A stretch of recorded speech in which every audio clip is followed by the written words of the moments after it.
Olá pessoal, professora Xênia da disciplina de Biologia e hoje vamos juntos aprender um pouquinho sobre os mecanismos epigenéticos e entender a relação da epigenética com os conceitos da teoria evolutiva do Lamarckismo. Então você se lembra que Lamarck supôs que os pescoços das girafas se alongavam na vida para alcançar as folhas mais altas e que essa característica ia ser repassada para as gerações futuras? Então veja, Lamarck falava que o ambiente provocava modificações ou mudanças para que um organismo se adaptasse ao meio e que essa adaptação ia ser herdada pelos filhotes.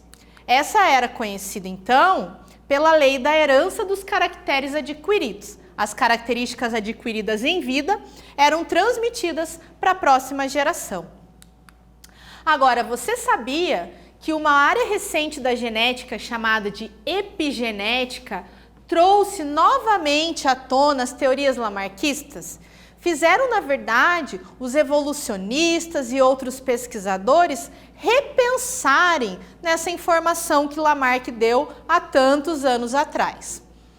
Então a epigenética, ela mostra pra gente que a gente não é só a influência do nosso material genético, mas que a gente também tem influências do ambiente, que geram marcações químicas no nosso material genético. Então veja, por muito tempo acreditou-se que o genoma, que é a composição dos genes, eles eram os únicos responsáveis pela determinação e transmissão das características.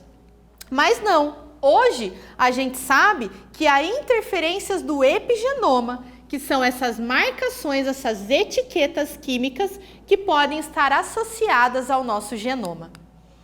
Então a palavra epigenética, o epi, significa acima ou sobre, tá? Ela é uma forma de herança que vai se sobrepor, uma forma de herança que vai se sobrepor à herança genética. Então, essas marcações químicas que a gente tem no material genético, elas vão estabelecer a forma como a gente vai acessar essa informação que está contida, lá nas bases nitrogenadas do nosso DNA. Mas as alterações epigenéticas não são mutações, porque eles não alteram as sequências de nucleotídeos do DNA, não altera o ATCG, essas marcações, elas são transmitidas ao longo das divisões celulares, então pode ser através das divisões mitóticas, levando a novas células no próprio indivíduo, ou a divisões meióticas, transmitindo isso para a próxima geração de filhos. E essas marcações químicas, elas também são reversíveis. Então vejam, quando a gente trabalha com epigenética, uma coisa é a informação química que vai impedir ou facilitar o acesso ao genoma. Por isso que a gente diferencia genoma, sequência de ATCG, DNA em si, e epigenoma, marcações químicas que podem alterar a expressão dessa genética, Então pensem aqui comigo. Se as sequências gênicas durante muitos anos, foi falado que somente elas determinavam as características, como que os gêmeos que são idênticos, gêmeos univitelinos, que surgem de um óvulo e de um espermatozoide só fecundado, e que vão ter 100% do genoma igual, como que eles podem, com o passar do tempo, se tornar tão diferentes uns dos outros? Então aqui a gente tem a regulação de quais genes serão expressos vai muito além da sequência de bases nitrogenadas do DNA, então vai muito além do genoma, E isso indica o quanto que essas marcações epigenéticas, elas influenciam na determinação fenotípica através da regulação da expressão dos nossos genes. Então, aqui nessa notícia, a gente está vendo que ela fala que os genes não definem o nosso destino. Isso é uma briga eterna, porque durante muito tempo, há décadas, os cientistas tentam entender o que realmente define cada um de nós. se é somente o DNA ou se é a criação. Mas as descobertas recentes mostraram que esse debate é inútil. E sabe por que o debate é inútil? Porque DNA e criação, ou seja, a natureza e o meio, nature ou nurture, tudo isso interfere junto na determinação do que a gente vai ser. Os genes são muito mais flexíveis do que a gente imaginava. As decisões que tomamos e o nosso livre-arbítrio, ou seja, o meio, ele tem um papel muito maior do que se esperava. E estudar gêmeos univitelinos contribui para demonstrar o que está vindo do DNA e o que está sofrendo fluência ambiental. Então aqui a gente tem, tá? Dentro de genética e ambiente, que a gente acaba com aquela briga do que era mais importante na determinação da característica, a gente sabe que as duas condições trabalham juntas para definir o nosso destino. Então, o nosso material genético associado ao ambiente leva a gente a construir as nossas marcas epigenéticas. E essas marcas epigenéticas dependem das experiências pessoais de cada um. Então, veja, a forma de nutrição, o estresse, o contato com algumas toxinas, tudo isso pode determinar as nossas marcações epigenéticas. E por mais que a gente trabalhe com pessoas que são criadas, né, irmãos que são criados juntos, ou até os gêmeos univitelinos, tem o DNA igual, mas tem lá uma condição ambiental também semelhante, a experiência de vida vai ser particular de cada um. Então aqui a gente tem essa relação. Os gêmeos univitelinos, tá? Eles têm 100% do genoma igual. Então a sequência de ATCG dentro do DNA deles, sequências dos genes, são iguais. Mas cada um vai ter experiências de vidas individuais. E aí eles caminham para essa diferenciação, tá? Cada um vai construir o seu epigenoma através das condições ambientais, as escolhas que eles tiveram de vida, o tal do livre-arbítrio. E aí a gente pode ver uma gêmea que pode apresentar problemas patológicos como câncer, problemas cardiológicos, depressão, e a outra que é extremamente saudável e não tem nenhuma patologia. Então vamos para a nossa primeira atividade pensando nesse contexto. João foi diagnosticado com intolerância à lactose, pela detecção de acúmulo de lactose no seu organismo.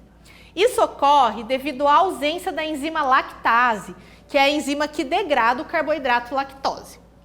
Ao avaliar o gene, responsável pela síntese dessa enzima, não foi observado nenhuma mutação na sequência gênica de João que dava origem à enzima lactase. Mas e aí? Explique a possível causa da ausência da enzima lactase no organismo de João e se ele não apresenta mutação. Então, não tem mutação, mas tem a ausência da enzima. Por que será? Pensa aí.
Vamos ver a resposta do nosso exercício, então?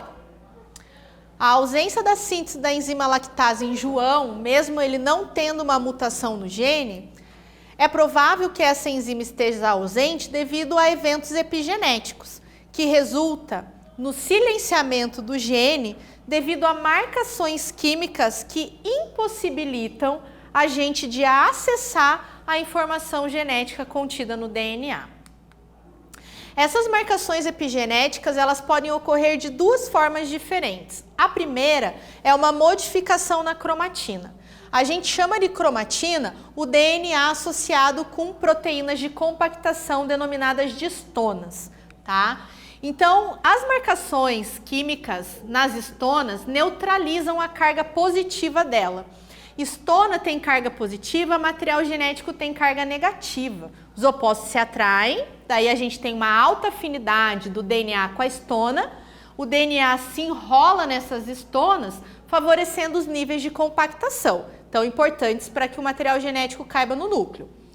Quando a gente tem marcação química na histona, neutraliza, né? Então ela perde a carga positiva, perde a afinidade com o DNA. E aí a gente vai ter, então, uma alteração na expressão dos genes, da seguinte maneira. Quando a cromatina está bem associada, né, o DNA está bem associado à proteína histona, a gente vai ver que os fatores de transcrição, a enzima RNA polimerase que faz a leitura do gene, não consegue acessar a informação genética. E aí os genes vão estar silenciados e a gente não vai ver síntese proteica. Agora, quando a gente tem marcações químicas, que está sendo representada aqui pela acetilação, que é um tipo de marcação, o AC, ele vai perder afinidade e olha, a histona, ela afrouxa do DNA, porque perde um pouquinho dessa ligação. E aí a RNA polimerase, né, que é a enzima que faz a leitura gênica, consegue acessar o gene e ler a sequência de ATCG. Então o gene vai estar expresso e a proteína vai estar sendo produzida.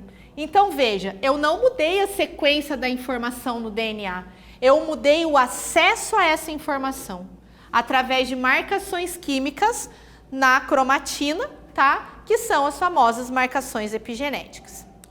Outra forma é a gente fazer essas marcações epigenéticas direto no DNA. Quando a gente trabalha a sequência gênica, a região promotora do gene, ela serve para que essa RNA polimerase, que é a enzima que lê a informação contida na região codificadora do gene, reconheça, acesse e passe fazendo a leitura. Porém, quando a gente faz marcações epigenéticas, marcações químicas na região promotora do gene, essa RNA polimerase, ela para de reconhecer e de se ligar aqui. E aí ela não vai transcrever o gene.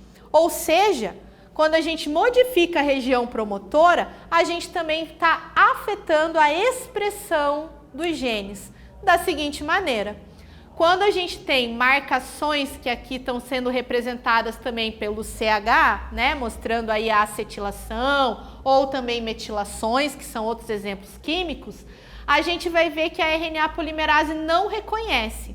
E aí não se liga e não ativa o gene fica lá quietinho, silenciado, você não vai fazer a transcrição gênica. Agora, se não tem a marcação química, a RNA polimerase reconhece e acessa, faz a leitura da informação genética. Aí, transcrição do gene, no final, significa que o gene está ativo e que a proteína está sendo sintetizada. Então veja aqui comigo, a sequência de bases nitrogenadas, olha, ela é exatamente a mesma, mas a marcação química, que é a marcação epigenética, que altera a expressão desses genes. Então vamos para a nossa segunda atividade. Um experimento no qual ratas prenhas foram submetidas a uma dieta rica em vitamina B2, ácido fólico e soja, resultou em filhotes que, apesar de possuírem o gene para a obesidade, não expressavam essa doença na fase adulta. Pode-se concluir que a alimentação da mãe durante a gestação silenciou o gene da obesidade. Explique quais os eventos epigenéticos podem resultar em silenciamento gênico. Agora é com vocês.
Vamos para a resposta do nosso exercício, então?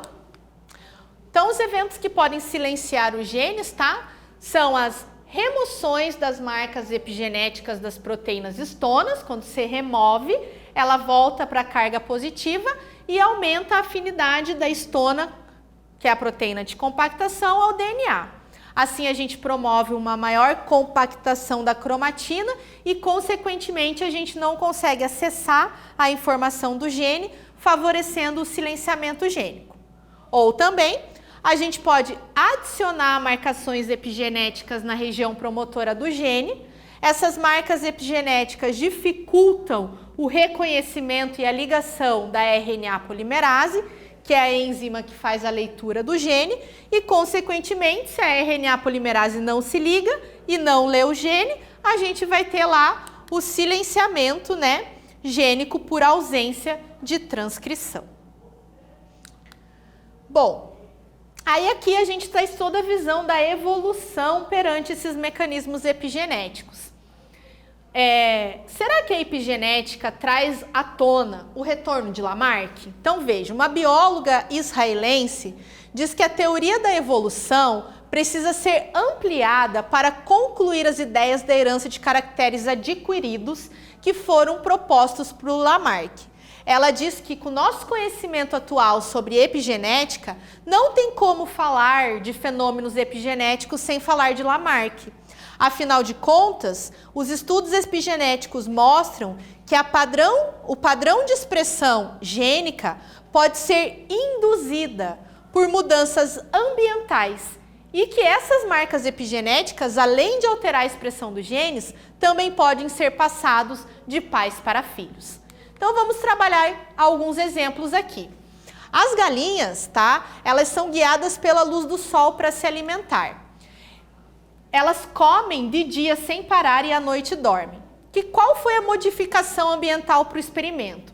Eles colocaram essas galinhas em padrões aleatórios de luz. Então não era só claro e noite em um período, ficava intercalando muito. E isso levou ela a um estresse, porque ela estava passando por uma modificação ambiental. O que fez com que ela tivesse uma alimentação mais seletiva. Porque a alteração do padrão de luz fez com que elas escolhessem alimentos mais nutritivos. Porque se eles escurecessem por muito tempo e elas dormissem, elas não iam saber quando que elas iam comer de novo. Então veja, foi uma alteração ambiental que gerou um estresse que alterou a forma de alimentação das galinhas.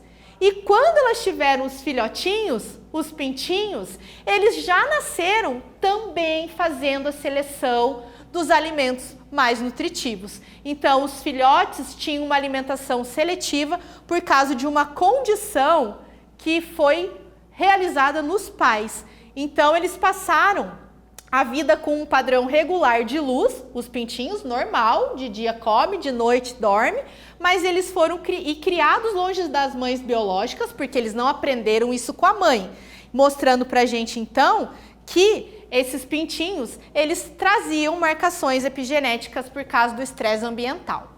E em camundongos também foi observado isso. Em mamíferos, gente, eles têm um cuidado maternal muito grande. Então, durante a amamentação, as ratinhas mães lambem os filhotes, tá? E quando essas ratas têm baixo cuidado maternal, eles estimulam o estresse na ratinha para que ela não cuide tanto dos filhotes, eles vão ter uma prole, né? Os ratinhos, eles também vão ter uma alta resposta ao estresse. Então, a ausência de cuidado maternal silencia genes na prole que são responsáveis por controlar o estresse dos filhotes. E agora veja, a prole estressada já nasceu com aquele estresse, tá? Que apresentava um baixo cuidado parental. Parte dos filhotinhos, eles foram amamentados por mães adotivas. E essas mães adotivas, elas tinham um cuidado parental com esses filhotinhos que nasceram das mães sem cuidado parental. E aí o que a gente consegue ver? Que os filhos adotivos se desenvolviam menos estressados, porque as mães adotivas davam um cuidado que a mãe biológica não dava. Então isso mostra, tá, que as marcações epigenéticas, além delas serem herdáveis, elas também são reversíveis. Então qual é a relação de todos esses exemplos com Lamarck? Será que os exemplos não seriam um indício de que o ambiente pode alterar os genes e perpetuar para os seus descendentes? Lamarck foi condenado porque a gente falava que o que acontecia durante a vida afetava apenas o nosso corpo, mas não ia afetar as nossas informações genéticas, a forma como os nossos genes estavam sendo expressos. E os antepassados, né, os pais, passariam apenas os genes para os filhos e não as experiências. As influências do meio não interferiam. Mas, de algum modo, nos exemplos que eu acabei de apresentar para vocês e outros exemplos relacionados com epigenética, a gente vê que os organismos foram modificados pelo ambiente e que essa modificação foi transmitida à prole através de marcações epigenéticas.